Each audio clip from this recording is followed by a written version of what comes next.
नमस्कार प्रिय छात्रों, कैसे हैं आप लोग को ए कुमार स्टडी सेंटर में बहुत बहुत स्वागत है। आज की इस वीडियो में जो शुरू करने वाले हैं यानी कि जो पढ़ने वाले हैं वह पढ़ने वाले हैं बिहार बोर्ड के लिए जो है काफ़ी इम्पोर्टेंट होते हैं क्वेश्चन बैंक। तो क्वेश्चन बैंक में जो है आप क्लास 12 बायोलॉजी आपका जो है क्वेश्चन बैंक 2017 का देखेंगे, सब्जेक्टिव क्वेश्चन एंड उसका आंसर भी।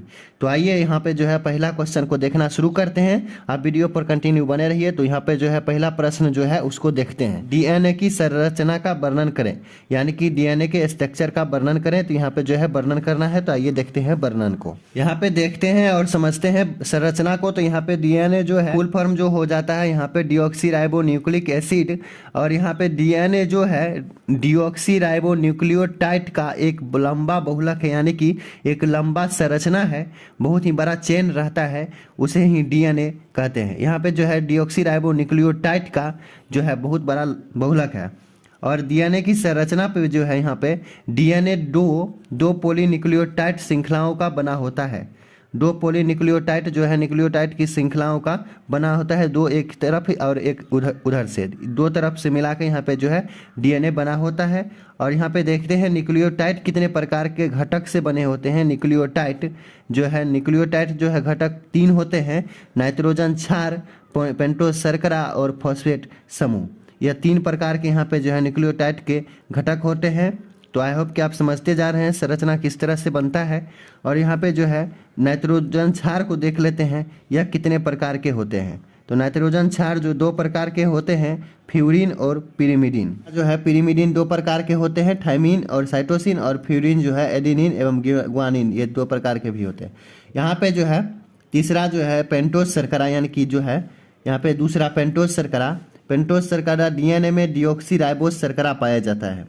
पेंटोस शर्करा डीएनए में डीऑक्सीराइबोज शर्करा पाया जाता है। राइबोज शर्करा जो है आरएनए में पाया जाता है, और यहाँ पे डीऑक्सीराइबोज शर्करा जो है डीएनए में पाया जाता है।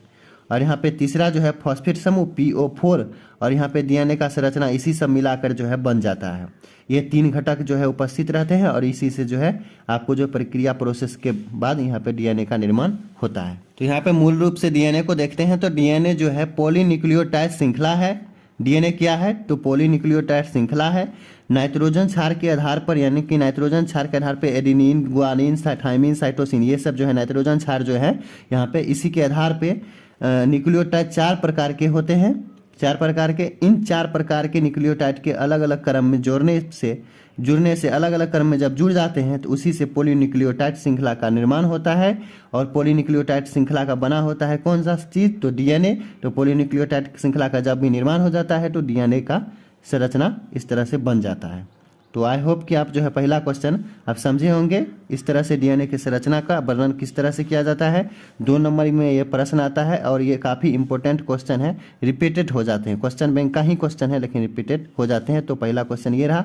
अब देखते हैं दूसरा क्वेश्चन को। यहाँ पे जो है नेक्स्ट प्रश्न जो है ग्लोबल वार्मिंग, दूसरा ग्लोबल वार्मिंग क्या है, 2017 में पूछे गए हैं क्वेश्चन। काफ़ी आसान क्वेश्चन है। उसके प्रभाव और मुफ्ती के उपायों का वर्णन करें। उसका प्रभाव क्या है और उससे मुफ्ती कैसे पाया जा सकता है उसका ही वर्णन करें। यहाँ पे जो है ग्लोबल वार्मिंग जो है CO2 कार्बन डाइऑक्साइड 60% इफेक्ट, और मीथेन जो है 20% इफेक्ट, और क्लोरोफ्लोरोकार्बन जो है 14% इफेक्ट, और नाइट्रस ऑक्साइड 6% इफेक्ट गैसों की बढ़ती मात्रा से वायुमंडल, इसी सब गैसों की बढ़ती मात्रा से वायुमंडल जो है एवं पृथ्वी का तापमान बढ़ता जा रहा है, काफ़ी बढ़ता जा रहा है इसी सब गैसों के चलते। और इसके चलते विचित्र जलवायु परिवर्तन, यानी कि जलवायु परिवर्तन विचित्र तरीका होता है, जैसे एल नीनो प्रभाव होते हैं। पृथ्वी के तापमान में होने वाली वृद्धि को जब विश्व स्तर पर विचार किया जाता है तो इसे भूमंडलीय तापन या ग्लोबल वार्मिंग कहते हैं। जब पृथ्वी पर तापमान बढ़ जाता है उसे विश्व स्तर पर विचार किया जाता है, विचार विमर्श किया जाता है। जो तापमान बढ़ रहे हैं तो यहाँ पे जो है इसका जो है भूमंडलीय तापन या ग्लोबल वार्मिंग नाम देते हैं। तो इस तरह से जो है यहाँ पे ग्लोबल वार्मिंग का हुआ यहाँ पे परिभाषा। यहाँ पे जो है ग्लोबल वार्मिंग में बस आपको कुछ नहीं करना है। यहाँ पे ग्लोबल वार्मिंग में आपको 4-5 गैस का नाम दे देना है, और इस गैसों की बढ़ती मात्रा से वायुमंडल में तापमान बढ़ जाता है। इसके चलते जलवायु परिवर्तन हो जाता है, और जब इसे विश्व स्तर पर बैठ के विचार किया जाता है तो उसे जो है भूमंडलीय तापन या ग्लोबल वार्मिंग कहते हैं। इस तरह से जो है आपको याद रखना है, रटने वाली बात इसमें कुछ नहीं है। ग्लोबल वार्मिंग क्या है, इस तरह से हुआ। अब इसका प्रभाव और मुक्ति को देखते हैं, कैसा मुक्ति होगा और कैसा प्रभाव है। यहाँ पे जो है ग्लोबल वार्मिंग का जो है भूमंडलीय तापन या ग्लोबल वार्मिंग को नियंत्रित करने वाले उपाय जो है ये निम्न प्रकार से हैं। जैसे जीवाश्म ईंधन के प्रयोग को कम करना, अगर जीवाश्म ईंधन को प्रयोग का कम कर दिया जाए तो ग्लोबल वार्मिंग से बच सकते हैं। और यहाँ पे जो है दूसरा जो पॉइंट है, ऊर्जा क्षमता दक्षता को सुधार करके, ऊर्जा दक्षता को सुधार कर देंगे। और यहाँ पे तीसरा जो है वनों उन्मूलन को कम करके, वनों को कटाई को कम करके हम कर सकते हैं। और यहाँ पे जो है चौथा वृक्षारोपण, यानी कि वृक्ष ज़्यादा से ज़्यादा लगाएं और मनुष्य की बढ़ती हुई जनसंख्या को कम करें। मनुष्य की जनसंख्या पर भी नियंत्रण होना चाहिए और यहाँ पे वृक्षारोपण होना चाहिए, तो बढ़ती हुई जनसंख्या को कम करके इस तरह से ग्लोबल वार्मिंग को रोका जा सकता है। इस तरह से यहाँ पे जो है आपका जो है 4 पॉइंट हुए नियंत्रण करने का। अब देखते हैं तीसरा क्वेश्चन। तीसरा क्वेश्चन जो है टेस्ट ट्यूब बेबी किसे कहते हैं होगा। लैब में टेस्ट ट्यूब बेबी को कैसे किया जाता है। लैब में इन विट्रो फर्टिलाइजेशन कराते हैं। लैब में नर युग्मक शुक्राणु यानी कि स्पर्म और मादा युग्मक अंडाणु यानी कि ओवम को लेते हैं एवं लैब में फ्यूजन करा के, यानी कि दोनों को टकराव करा के, यानी कि शुक्राणु को और अंडाणु को टकराव करा के फ्यूजन करा के युग्मनज का निर्माण करते हैं। इससे जो युग्मनज का निर्माण करते हैं लैब में, और यहाँ पे जो है युग्मनज को परखनली में ही वृद्धि होने दिया जाता है। युग्मनज को परखनली में ही वृद्धि होने के लिए छोड़ दिया जाता है। और फिर जब युग्मनज को जब 8 कोशिकीय भ्रूण तक विकसित हो जाता है तो माता के यानी कि मादा के शरीर में फैलोपियन ट्यूब में प्रवेश कराया जाता है, जहां भ्रूण का आगे का विकास हो पाता है। भ्रूण का आगे का विकास शुरू हो जाता है। अतः इसे जायगोट इंट्राफैलोपियन ट्रांसफर यानी कि ZIFT कहते हैं। तो यहाँ पे जो है जब 8 स्टेज वाली बात होती है, कोशिकीय भ्रूण तक विकसित करके माता के शरीर में फैलोपियन में ट्रांसफर करा दिया जाता है, जहाँ भ्रूण का आगे का विकास प्रक्रिया शुरू हो जाता है। तो इसे कहते हैं जायगोट इंट्राफैलोपियन ट्रांसफर, ZIFT कहते हैं। इस तरह से जब 8 स्टेज से जो है कोशिकीय भ्रूण बड़ा हो जाता है तब क्या करते हैं, उसका प्रोसेस देखते हैं। यदि भ्रूण का विकास 8 कोशिका से अधिक होता है तो इसे सीधे गर्भाशय यानी कि यूट्रस में प्रतिस्थापित किया जाता है।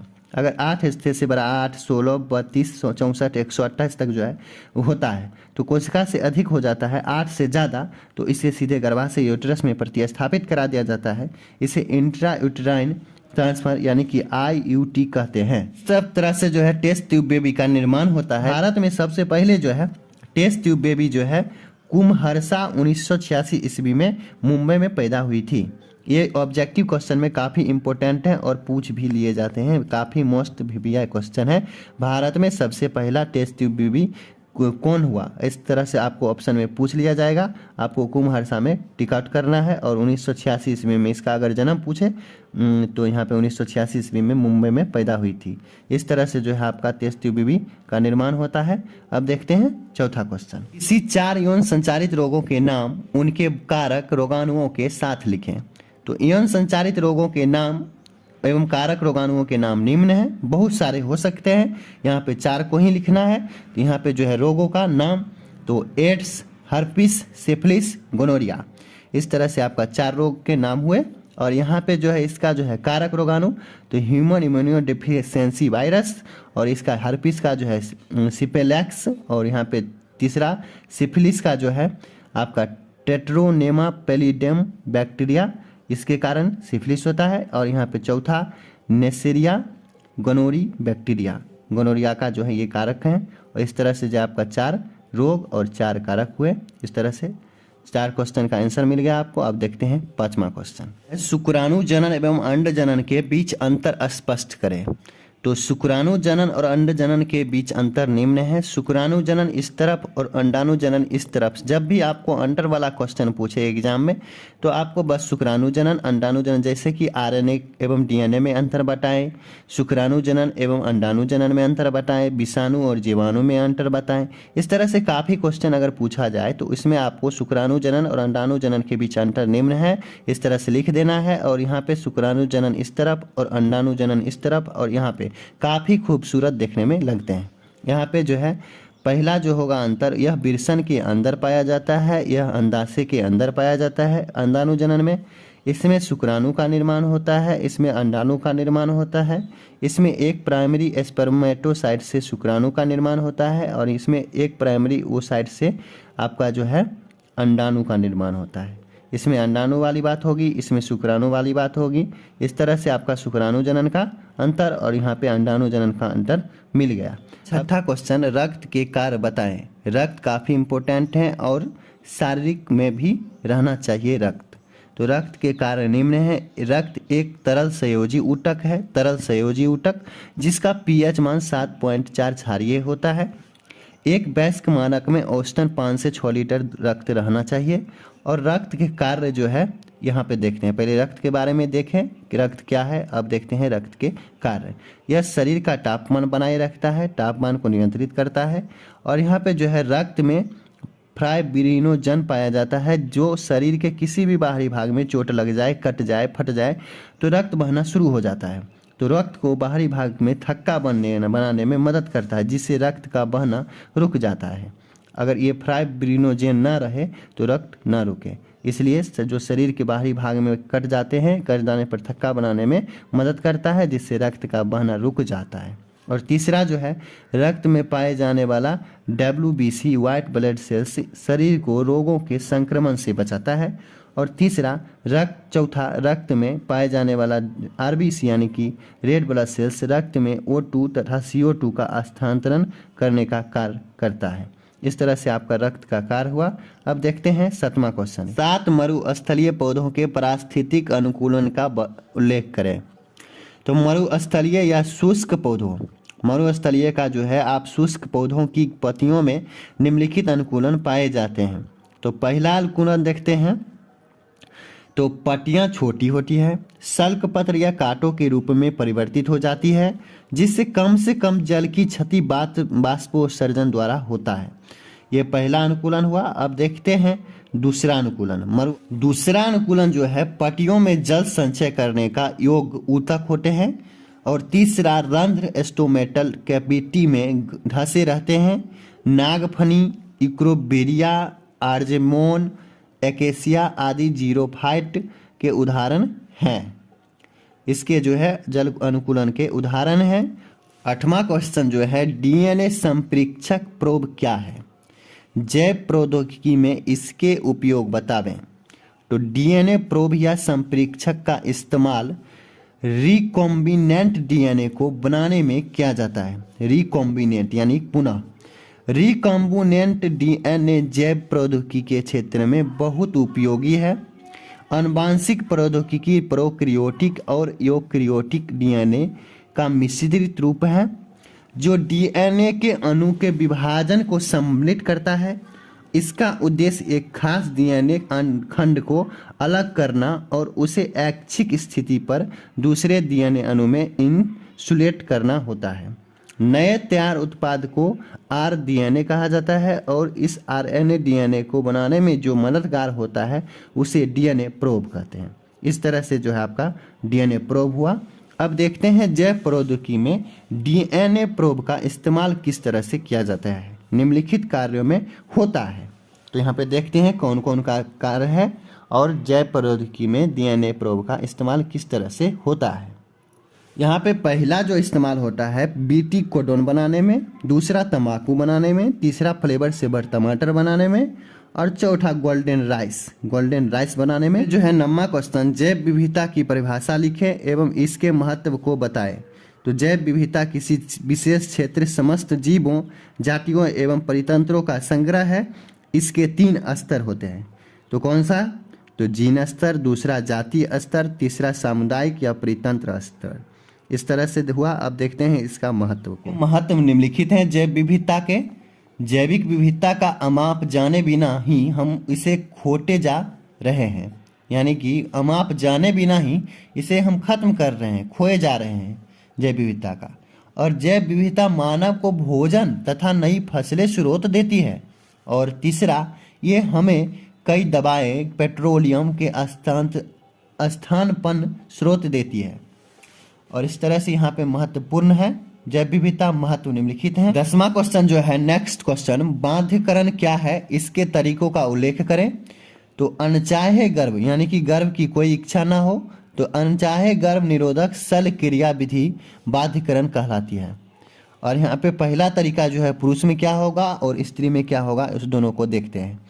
तो यहाँ पे तरीका जो है पुरुष में यह नसबंधी वास्कुएटोमी कहलाता है, जिसमें शुक्र वाहिका को काट कर धागे से लिपट दिया जाता है, बांध दिया जाता है। इससे शुक्राणुओं का प्रवाह स्त्री के योनि में नहीं हो पाता है, इसमें स्त्री के योनि में नहीं हो पाता है। इस तरह से पुरुष में नसबंदी होता है यानी कि बाध्यकरण होता है, और स्त्री में बाध्यकरण जो होगा, स्त्री में फैलोपियन नालिका को काटकर धागे से बांध दिया जाता है। इससे शुक्राणु अंडाणु को संचेतित नहीं कर पाता है। इसे स्त्री नसबंदी यानी कि ट्यूबेक्टोमी कहते हैं। इस तरह से बाध्यकरण का 2 तरीका है। ये तरीका आपको मालूम पड़ गया, और बाध्यकरण क्या है उसका यहाँ पे अनचाहे गर्भ निरोधक शल्य क्रिया द्वारा विधि बाध्यकरण कहलाती है। अब देखते हैं 11वां क्वेश्चन, काफ़ी इंपॉर्टेंट क्वेश्चन है, लास्ट क्वेश्चन है 2017 का। अब देखते हैं 11वां क्वेश्चन जो है, निम्नलिखित को परिभाषित करें। परिभाषा वाला क्वेश्चन है, डिफिनेशन वाला। तो प्रोटोजोन अंत परजीवी क्या है और यहाँ पे बीजांड क्या है। तो प्रोटोजन अंत परजीवी एंट अमीबा हिस्टोलिका इत्यादि प्रोटोजवा अंत परजीवी हैं। ये सब इत्यादि एंट अमीबा हिस्टोलिका इत्यादि और भी प्रोटोजवा जो है अंत परजीवी हैं। ये अन्य मानव शरीरों में रोगों को बढ़ाते हैं, पेचिश इससे पैदा होता है। और दूसरा बीजांड। बीजांड एक छोटी संरचना है जो बीज डंडल से जुड़ी होती है, इसे बीजांड ब्रिंट कहते हैं। यह अपराध से जुड़ी होती है। बीजांड का आवरण बीज के अध्यावरण द्वारा बीज चोल बनाती है। इस तरह से बीजांड का डिफिनेशन, और यहाँ पे प्रोटोजन एंड परजीवी का। तो आई होप कि आप 1 से लेकर 11 तक का क्वेश्चन जितने भी 2017 के थे आप समझे होंगे, आपको समझ में आया होगा। समझ में आया है, वीडियो अगर पसंद आई है तो वीडियो को एक लाइक कर दीजिए। चैनल पर अगर आप नए आए हैं तो चैनल को सब्सक्राइब जरूर कर दीजिए, ताकि इस तरह का वीडियो का भी डालें तो आपको तुरंत नोटिफिकेशन प्राप्त हो और समय पर आप वीडियो को देख पाएँ। और फिर मिलते हैं आपके साथ नेक्स्ट वीडियो में, तब तक के लिए जय हिंद, वंदे मातरम।